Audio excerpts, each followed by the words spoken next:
تو آپ دیکھتے ہیں کہ ان کی آنکھیں آنسوؤں سے بہہ رہی ہوتی ہیں، اس وجہ سے کہ انہوں نے حق کو پہچان لیا۔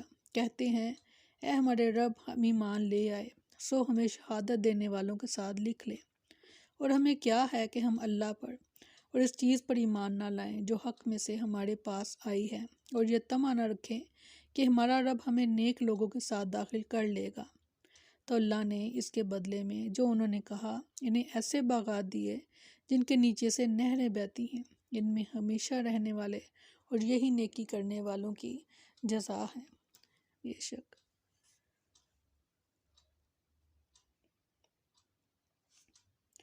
اولئک لہم اجرہم عند ربہم۔ سیدنا جابر بن عبداللہ رضی اللہ عنہ بیان کرتے ہیں کہ جب نجاشی رضی اللہ عنہ کا انتقال ہوا تو رسول اللہ صلی اللہ علیہ وسلم نے صحابہ کو ان کی وفات کی خبر دی اور فرمایا، تمہارے ایک بھائی اسہمہ کا انتقال ہو گیا ہے، لہٰذا اٹھو اور اس کی نماز جنازہ ادا کرو۔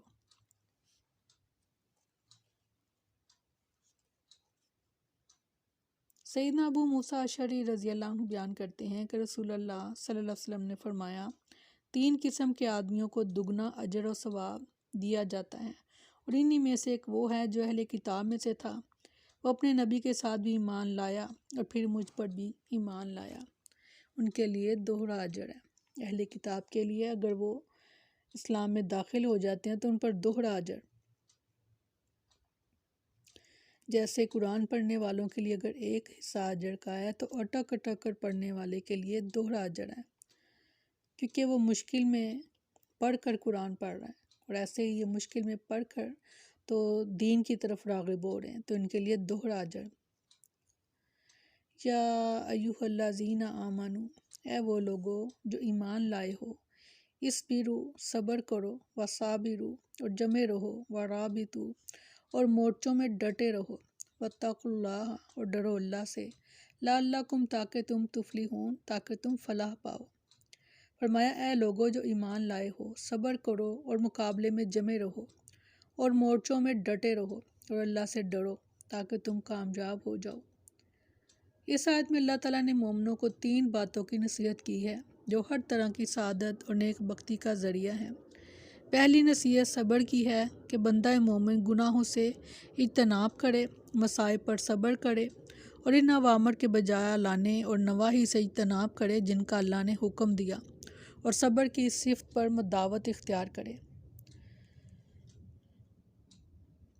دوسری صفت یہ ہے کہ اللہ کے دین اور مسلمانوں کے دفاع کے لیے مورچہ بند رہے، اور تیسری صفت یہ ہے کہ ہر حال میں اللہ سے ڈرتا رہے۔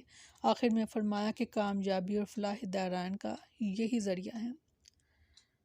یا ایھا الذین آمنوا اصبروا وصابروا ورابطوا۔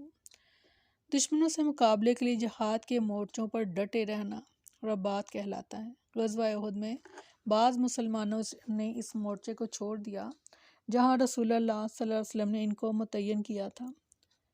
چونکہ ان کی اس نافرمانی کی وجہ سے مسلمانوں کو شدید نقصان پہنچا تھا، لہٰذا اللہ تعالیٰ نے آخر میں پھر اسی بات پر زور دیا کہ مورچوں پر جمے رہا کرو، آئندہ کبھی مورچوں کو نہ چھوڑنا، وہیں رہ کر دشمن کے حملے کو روکو، میدان جنگ اور اسلامی سرحدوں کی حفاظت کرو۔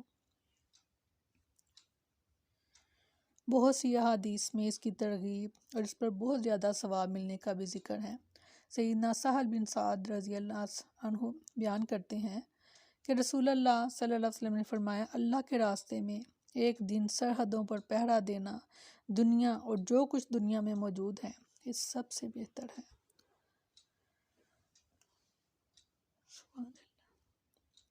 سیدنا سلمان فارسی رضی اللہ عنہ بیان کرتے ہیں کہ رسول اللہ صلی اللہ علیہ وسلم نے فرمایا، اللہ کے راستے میں ایک دن اور ایک رات پہرا دینا 1 مہینے کے صیام اور قیام سے بہتر ہے، اور اگر اس حالت میں مجاہد فوت ہو گیا تو اس کا وہ عمل جاری رہے گا جو عمل وہ کیا کرتا تھا، اور اس کے مطابق اس کا رزق بھی جاری رہے گا، نیز وہ آزمائش سے بھی محفوظ رہے گا۔ سیدنا فضالہ بن عبید رضی اللہ عنہ بیان کرتے ہیں کہ رسول اللہ صلی اللہ علیہ وسلم نے فرمایا، ہر میت کے عمل کو ختم کر دیا جاتا ہے سوائے اس کے جو اللہ کے راستے میں پہرا دیتے ہوئے فوت ہوا ہو، اور اس کا عمل قیامت تک بڑھتا رہتا ہے، اور وہ قبر کے فتنے سے بھی محفوظ رہتا ہے۔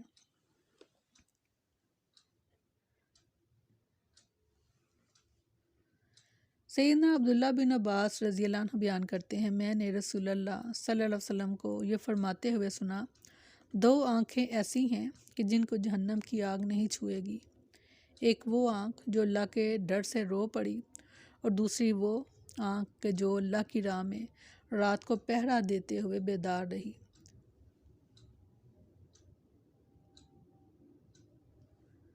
سیدنا ابو ہریرہ رضی اللہ عنہ بیان کرتے ہیں کہ رسول اللہ صلی اللہ علیہ وسلم نے فرمایا، دینار اور درہم کا بندہ اور کپڑے کا بندہ تباہ اور برباد ہو گیا، اگر اسے دیا جائے تو وہ خوش ہو جائے، اور اگر نہ دیا جائے تو ناراض ہو جائے۔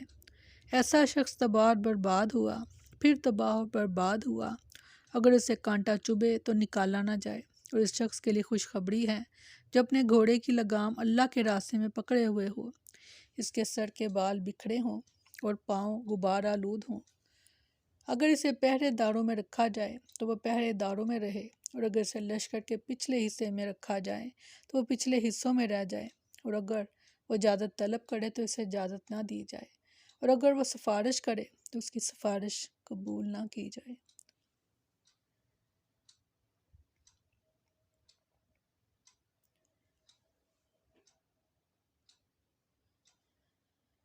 مرابطہ کے معنی ہیں عبادت میں ہمیشگی اور ثابت قدمی سے جم جانا۔ احادیث میں تکلیف کے اوقات میں پوری طرح وضو کرنے، مسجد کی طرف چل کر آنے، اور ایک نماز کے بعد دوسری نماز کے انتظار کے بھی بیان کیے گئے ہیں۔ سیدنا ابو ہریرہ رضی اللہ عنہ بیان کرتے ہیں کہ رسول اللہ صلی اللہ علیہ وسلم نے فرمایا، کیا میں تمہیں وہ عمل نہ بتاؤں جس سے اللہ تعالیٰ تمہاری خطاؤں کو معاف فرما دے اور تمہارے درجات بلند کر دے؟ صحابہ نے کہا، کیوں نہیں اللہ کے رسول؟ تو آپ صلی اللہ علیہ وسلم نے فرمایا، وہ ہے ایسے اوقات میں اچھی طرح وضو کرنا جب یہ دشوار ہو، مثلا سخت سردی میں، مسجدوں کی طرف زیادہ آنا جانا، اور ایک نماز کے بعد دوسری نماز کے انتظار میں رہنا۔ بس یہی رباط ہے، یہی رباط ہے۔ اللہ ہمیں ان میں شامل فرمانا۔